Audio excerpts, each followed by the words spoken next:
Then now, if the federal government does not find it within its power and ability to investigate a criminal organization such as the Klan, then you and I are within our rights to wire Secretary General Uthar of the United Nations and charge the federal government in this country behind Lyndon B. Johnson with being derelict in its duty to protect the human rights of 22 million black people in this country.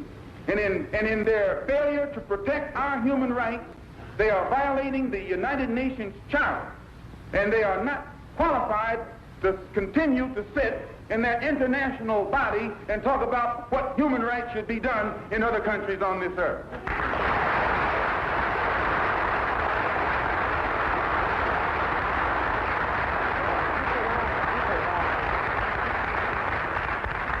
I have to say this, and I'll sit down.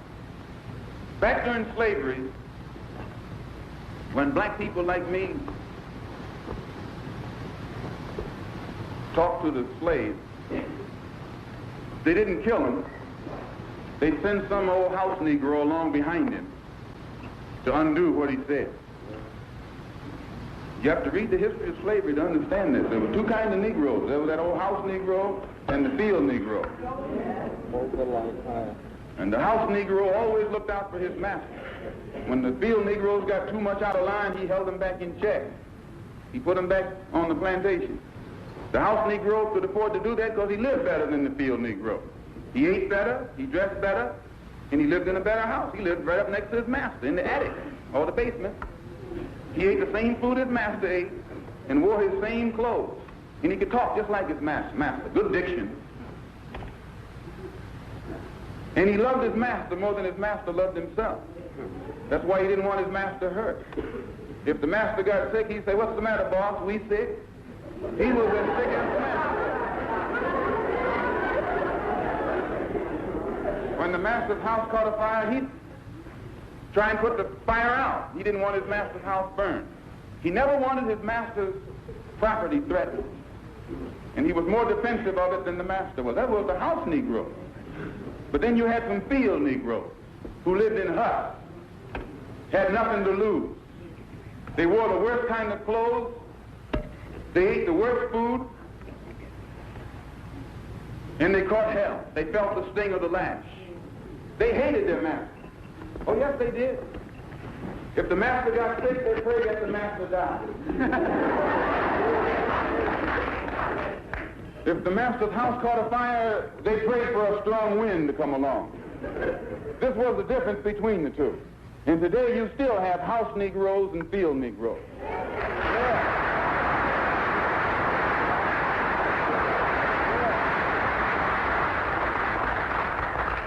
I'm a field Negro. If I can't live in the house as a human being, I'm praying for a wind to come along.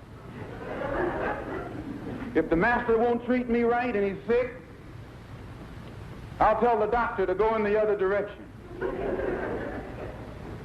But if all of us are going to live as human beings, as brothers, then I'm for a society of human beings that can practice brotherhood. So before I sit down, I want to thank you for listening to me. I hope I haven't put anybody on the spot. I'm not intending to try and stir you up and make you do something that you wouldn't have done anyway.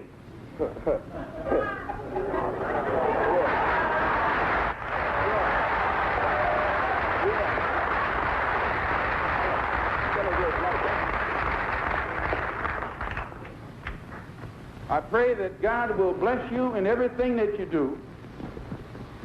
I pray that you will grow intellectually so that you can understand the problems of the world and where you fit into in that world picture.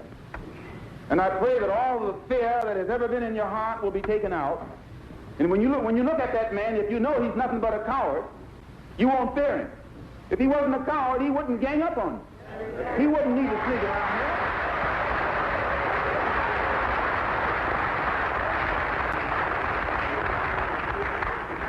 This is how they function. They function in mobs. That's a coward. They put on a sheet so you won't know who they are. That's a coward. No.